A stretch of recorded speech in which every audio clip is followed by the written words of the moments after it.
KTO Radio présente À haute voix la lecture intégrale des œuvres spirituelles majeures. Aujourd'hui, Le Maître de la Terre de Robert Hugh Benson.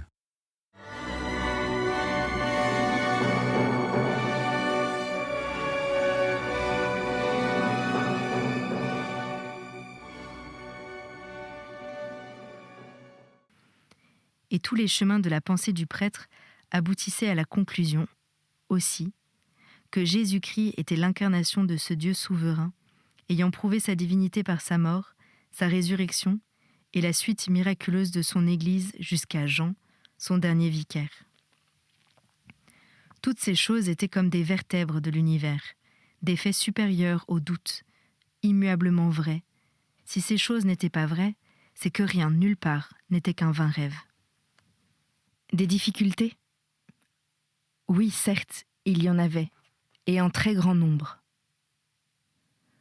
Ainsi, le jeune prêtre ne comprenait aucunement pourquoi Dieu avait fait le monde tel qu'il était, ni comment le pain était transsubstantié en corps vivant de Dieu. Mais ces choses étaient, tout simplement.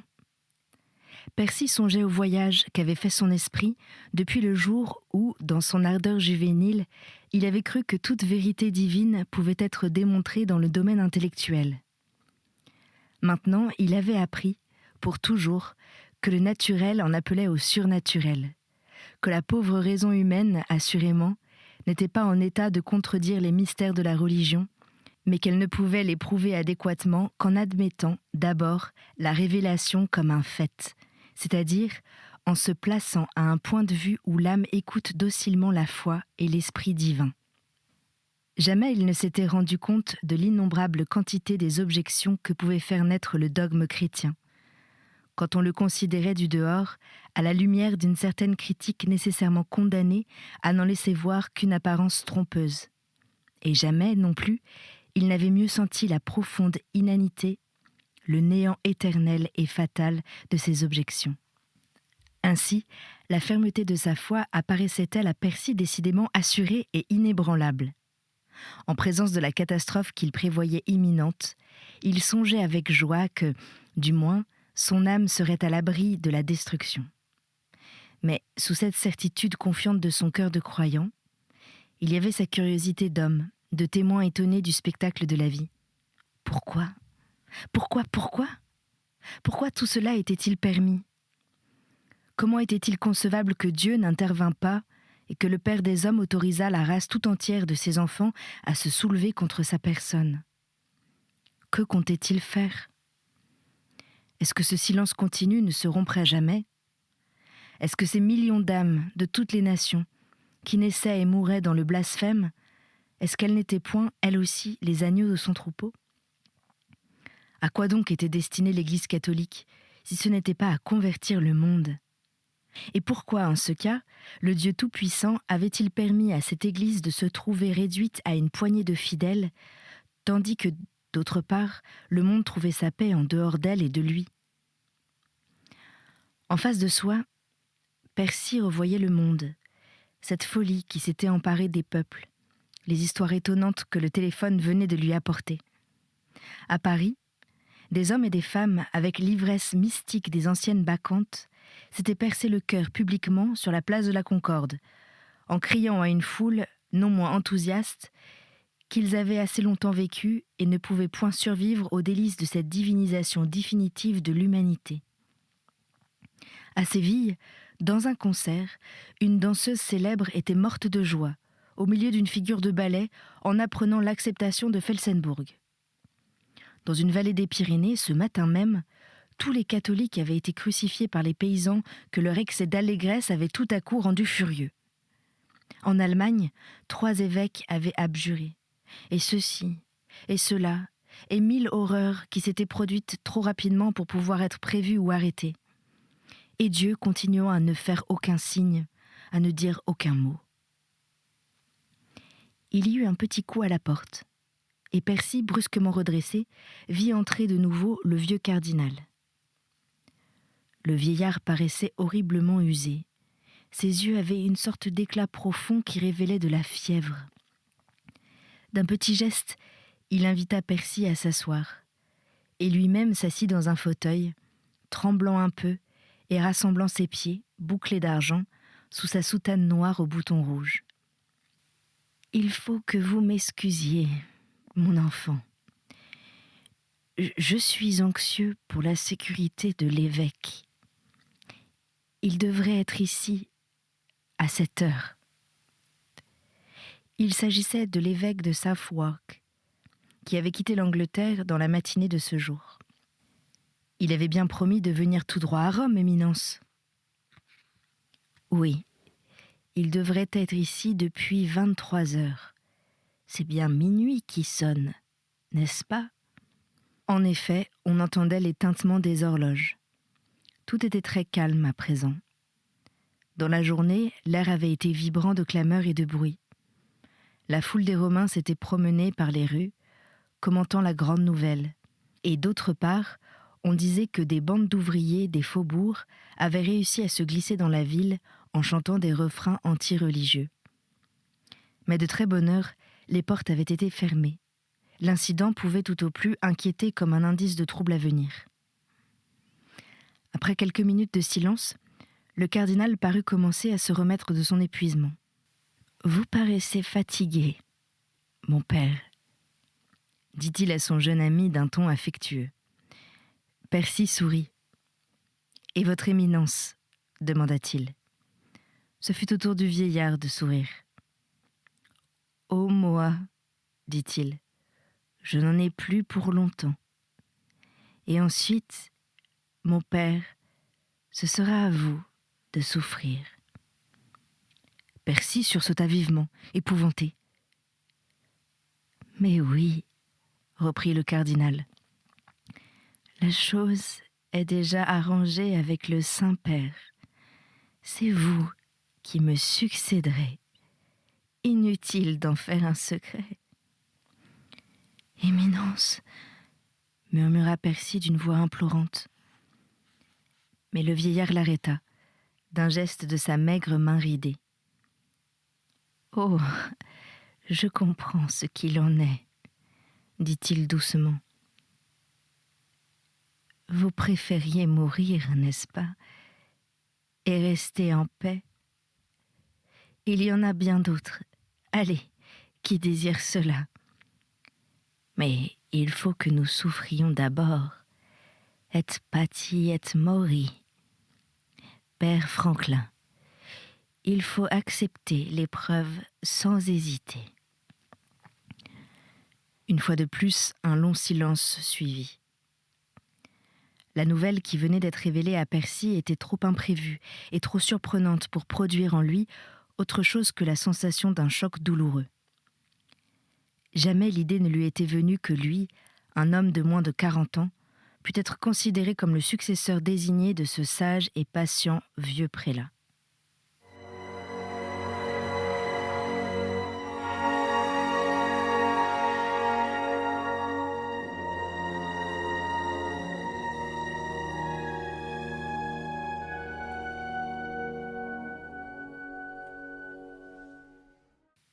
Et quant à l'honneur de la chose, Percy, maintenant, était bien au-dessus de toute ambition personnelle. Il n'apercevait devant lui qu'une seule perspective, un long et cruel voyage sur un chemin qui grimpait à pic et avec les épaules chargées d'un fardeau trop pesant pour elle. Cependant, il se rendit compte bientôt que le fait annoncé était inévitable. Cela devait être, et il n'avait rien à dire. Mais c'était comme si un abîme de plus s'était ouvert devant lui, et il en contemplait le fond avec une horreur muette, inexprimable. Le cardinal fut le premier à rompre le silence. « Père Franklin, dit-il, j'ai vu aujourd'hui un portrait de Felsenbourg. Savez-vous de qui j'ai cru d'abord que c'était l'image ?» Percy eut un sourire triste. « Mais oui, mon père, reprit le vieillard, j'ai pris ce portrait pour le vôtre. Et maintenant, que pensez-vous de cela ? » ?»« Je n'en pense rien et je n'y comprends rien, votre éminence. » « Eh bien, Mais il s'interrompit et, tout à coup, changea de sujet. « Il y a eu un assassinat dans la cité tout à l'heure, dit-il. Un catholique a poignardé un blasphémateur. » Percy, effrayé, releva les yeux. « Oui, et l'assassin n'a pas essayé de fuir, » poursuivit le vieillard. « Il est en prison. Et il sera exécuté. Le procès commencera ce matin même. C'est bien triste. Le premier meurtre depuis plus d'1 an. » L'ironie de la situation apparaissait clairement à Percy. Pendant que, immobile au fond du fauteuil, il recueillait le silence répandu dans la nuit étoilée. Il songeait à cette pauvre ville affectant que rien n'était changé, continuant à administrer ses procédés surannés de justice traditionnelle sous la risée du monde. Et là-bas, au dehors, sans cesse grandissaient et se concentraient les forces qui allaient mettre fin à ce pauvre jeu. Son enthousiasme de naguère semblait mort en lui. Il ne frémissait plus d'admiration à la pensée du splendide mépris des faits matériels qui, jusqu'alors, lui avaient semblé si beaux et si émouvants. Il avait l'impression d'un homme observant une mouche qui repose sur le cylindre d'une machine en mouvement. Un clin d'œil, et la roue énorme aura tourné, écrasant la petite vie de l'insecte. Et cependant, l'homme qui observe se sent hors d'état d'intervenir. Ainsi le surnaturel se montrait à Percy, vivant encore, et aussi parfait que jamais, mais réduit aux proportions d'un point minuscule, et des forces immenses étaient en mouvement. L'univers se soulevait, et Percy ne pouvait rien faire que regarder et trembler. Et pourtant, comme il se l'était dit encore tout à l'heure, il n'y avait pas une ombre sur sa foi. Il savait que la mouche, dans l'ordre de la vie, était plus grande que la gigantesque machine. Si bientôt elle se trouvait écrasée, ce n'est point sur elle que tomberait la souffrance suprême. Mais au-delà de cette certitude, tout était pour lui incertain et sombre. On entendit un bruit de pas, un petit coup sur la porte et un serviteur entra. « Sa grandeur est arrivée, Éminence, » dit-il. Le cardinal se releva péniblement en s'appuyant à la table. Sur le point de sortir de la chambre, il s'arrêta, parut se rappeler quelque chose et chercha dans sa poche. « Regardez ceci, mon père, » dit-il en tendant au prêtre un petit disque d'argent. « Non, pas maintenant. Attendez que je sois parti. » Percy referma la porte et revint s'asseoir pour examiner le petit objet rond. C'était une pièce de monnaie, toute fraîchement frappée. Sur une des faces était l'emblème maçonnique habituel, avec les mots « 1 franc » gravés au centre, en langue espéranto. Et sur l'autre face se voyait le profil d'un homme avec cette inscription « Julien Felsenburgh, président de l'Europe ». À 10h, le matin suivant, les cardinaux furent convoqués dans les appartements du pape, qui avait à leur faire une allocution. Percy, de sa place parmi les consulteurs, voyait entrer les cardinaux et autres prélats, hommes de nation, de tempérament et d'âge divers. Les latins gesticulant, découvrant des dents brillantes. Les germains sérieux et recueillis. Un vieux cardinal français appuyé sur sa canne et s'avança au bras du bénédictin anglais. La salle était une des grandes pièces, simples et nues, qui remplaçaient à présent les anciennes chambres du Vatican. Elle avait la forme d'une chapelle avec des rangées de sièges sur toute son étendue. Près de l'autel, sous un dais, s'élevait le trône pontifical. Percy n'avait aucune idée de ce qui allait être dit. Comment s'attendre à des déclarations précises et définies en présence d'une situation encore aussi incertaine ? Tout ce que l'on savait, jusqu'à cette heure, c'était la confirmation de la nouvelle d'une présidence de l'Europe, confirmation suffisamment établie déjà par la petite pièce d'argent. On disait aussi qu'il y avait eu de toutes parts une brusque poussée de persécution, aussitôt réprimée par les autorités locales. Et le bruit courait que Felsenburgh, dès ce jour, allait commencer sa tournée de capitale en capitale. On l'attendait à Turin pour la fin de la semaine. De tous les centres catholiques du monde, des messages affluaient, implorant des instructions. On y lisait que l'apostasie se soulevait comme un énorme flux de marée, que partout la persécution menaçait, que même des évêques commençaient à chanceler. Quant aux intentions du Saint-Père, tout était douteux. Ceux qui savaient ne disaient rien, et la seule chose qui se fût divulguée était que le pape avait passé toute la nuit en prière au tombeau de l'apôtre. Subitement, le murmure de la salle s'éteignit, et tous les regards se tournèrent vers un même point. Un instant après, Jean, pater patrum, était installé sur son trône. Au premier moment, Percy ne chercha pas même à comprendre. Il considérait comme une peinture, dans la grande lumière poussiéreuse qui venait des hautes fenêtres, les lignes écarlates se dessinant des deux côtés et se continuant jusqu'à l'énorme baldaquin écarlate où se trouvait assise la figure blanche. Certes, ces méridionaux avaient la notion du pouvoir effectif de la mise en scène. Tous les accessoires étaient somptueux, imposants. L'élévation des murs, les couleurs des robes, les chaînes et les croix, et cet aboutissement des couleurs et des ors à une petite forme blanche, comme si la gloire terrestre s'épuisait et se déclarait impuissante à dire le suprême secret. L'écarlate et la pourpre et l'or, cela convenait à ceux qui se tenaient sur les degrés du trône, cela leur était nécessaire. Mais quant à celui qui était assis sur le trône, il n'avait pas besoin de ce luxe mortel. Et cependant, quelle expression merveilleuse apparaissait dans ce beau visage ovale, ce port impérieux de la tête, ce doux éclat des yeux, ces lèvres nettement découpées qui promettaient une parole vigoureuse. On n'entendait pas un bruit dans la salle, pas un souffle, ni un mouvement. Et au dehors même, on aurait dit que le monde se taisait, pour permettre au surnaturel d'exposer, en paix, sa défense, avant de proclamer bruyamment la condamnation. Mais Percy fit un violent effort pour concentrer son attention et, les poings serrés, il écouta.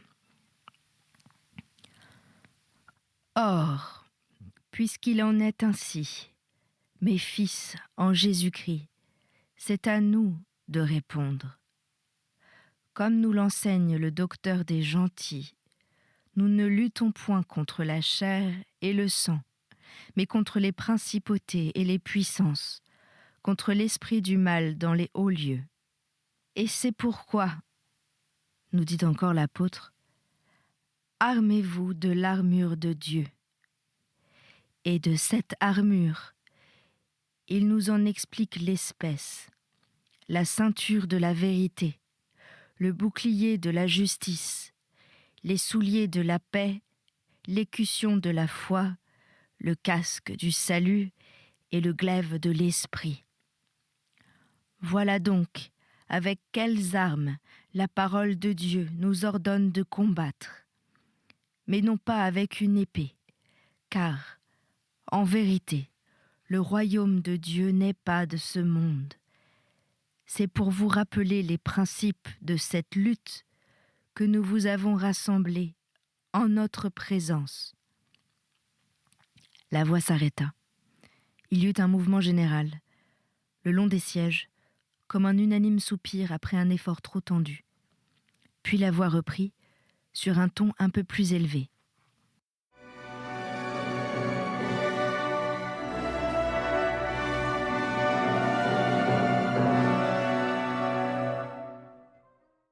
Il a toujours convenu à la sagesse de nos prédécesseurs, comme aussi il a toujours été leur devoir, tandis qu'ils gardaient le silence à certains moments, d'exprimer en toute liberté et à d'autres moments la parole entière de Dieu. De ce devoir, il ne faut pas que nous soyons, nous-mêmes, détournés par la notion de notre propre faiblesse et ignorance.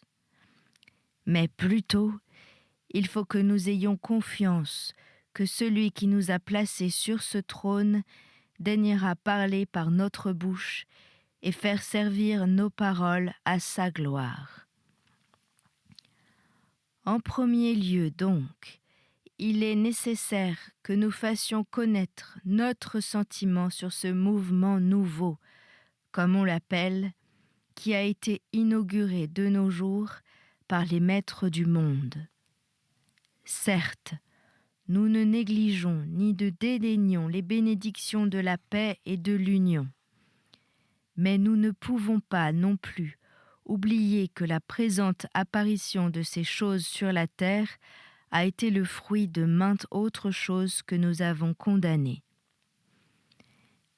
Et c'est cette apparence de paix qui a trompé maints hommes, les amenant à douter de la promesse du prince de la paix. Que c'est par lui seul que nous aurons accès au Père. Cette paix véritable qui doit être donnée ne concerne pas seulement les relations des hommes entre eux, mais aussi les relations des hommes avec leur Créateur. Et c'est sur ce point nécessaire que les efforts actuels du monde se trouvent avoir échoué. Et en vérité, il n'est pas étonnant que dans un monde qui a rejeté Dieu, ce sujet essentiel soit perdu de vue. Les hommes pervertis par des séducteurs ont pensé que l'unité des nations était le bien le plus précieux de cette vie, oubliant les paroles de notre Sauveur, qui a dit qu'il ne venait point pour apporter la paix, mais un glaive, et que ce n'était qu'à travers bien des tribulations que nous pourrions entrer au royaume de Dieu. Et d'abord, donc, il convient d'établir la paix de l'homme avec Dieu. Après quoi, l'unité de l'homme avec Dieu s'ensuivra. Cherchez d'abord le royaume de Dieu, nous dit Jésus-Christ, et alors toutes ces choses vous seront données par surcroît. En premier lieu donc, nous condamnons et anathémisons une fois de plus les opinions de ceux qui croient et qui enseignent le contraire de cela. Et nous renouvelons une fois de plus les condamnations prononcées par nous-mêmes ou nos prédécesseurs contre toute société, organisation ou communauté qui ont été formées pour établir l'unité sur d'autres fondements qu'un fondement divin. Et nous rappelons à nos enfants, à travers le monde entier, qu'il leur est défendu d'entrer dans une quelconque de ces associations, ou de l'aider, ou de l'approuver d'une manière quelconque. Percy s'agita sur son banc, avec une ombre d'impatience.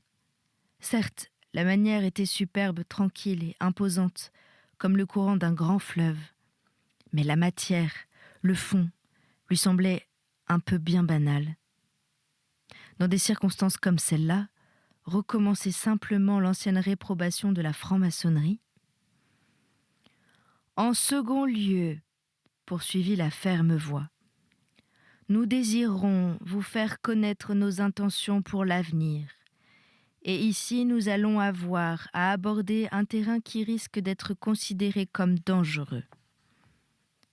De nouveau, un remuement sourd de toute la salle.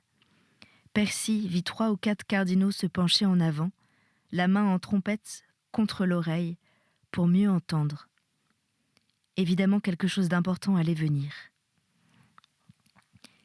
Il y a bien des points, continua la haute voix, dont il n'est pas dans notre volonté de parler à cette heure, les uns étant secrets par leur nature propre, et les autres ayant à être traités dans d'autres occasions. Mais ce que nous disons ici, nous le disons au monde entier, parce que les assauts de nos ennemis sont à la fois publics et secrets. Telle aussi doit être notre défense. Voici donc quelles sont nos intentions. Le pape s'arrêta et leva une main jusqu'à sa poitrine et machinalement saisit la croix qui y était suspendue. L'armée du Christ, tout en étant une, consiste en maintes divisions dont chacune a sa fonction et son objet particulier. Dans les temps passés, Dieu a fait naître des compagnies de ses serviteurs afin de remplir telle ou telle tâche spéciale. Les fils de saint François afin de prêcher la pauvreté, les fils de saint Bernard afin d'unir le travail à la prière, pendant que de saintes femmes s'adonnaient à la même destination. La Société de Jésus pour l'éducation de la jeunesse et la conversion des païens. Et puis, pareillement encore, tous ces autres ordres religieux dont les noms sont connus à travers le monde. Chacune de ces compagnies a surgi à ce moment particulier où son intervention était nécessaire. Chacune a noblement répondu à sa vocation divine. Et chacune a eu aussi cette gloire de renoncer à tous les modes d'activité, même très bons en soi, qui pouvaient l'empêcher dans l'œuvre pour laquelle Dieu l'avait appelée, suivant en cela cette parole de notre Rédempteur. Toute branche qui porte du fruit, je l'émonde pour qu'elle puisse porter plus de fruits. Or, au moment où nous sommes, il apparaît à notre humilité que tous ces ordres existants, que nous louons et bénissons une fois de plus, ne sont point parfaitement appropriés, de par les conditions de leurs règles respectives, à s'acquitter de la grande tâche que requiert ce temps. Car notre lutte n'est point dirigée en particulier contre l'ignorance, que ce soit celle des païens à qui l'Évangile n'est pas encore arrivé, ou celle des hommes dont les pères l'ont rejeté. Notre lutte n'est point dirigée en particulier contre les décevantes richesses de ce monde, ni contre la fausse science, ni contre aucune de ces forteresses de l'infidélité contre lesquelles nous avons combattu dans le passé. Il semblerait plutôt que le temps est enfin venu, dont parlait l'apôtre, quand il disait que le grand jour ne viendrait pas avant que se produisît d'abord un grand reniement, et avant que se révélât cet homme du péché, ce fils de la perdition, qui s'opposerait et s'exalterait par-dessus tout ce qui est appelé Dieu. Ce n'est pas contre telle ou telle force particulière que nous avons à lutter, mais contre l'immensité désormais dévoilée de ce pouvoir dont le temps nous a été prédit et dont la destruction est éternellement préparée. C'était À haute voix, une émission de KTO Radio. Aujourd'hui, Le Maître de la Terre, de Robert Hugues Benson. Lecture, Anne-Céline Pellarini. Captation et réalisation, Alexis Duménil et Thibaut Dagalier. Une émission disponible en podcast sur ktoradio.com et sur l'application KTO Radio.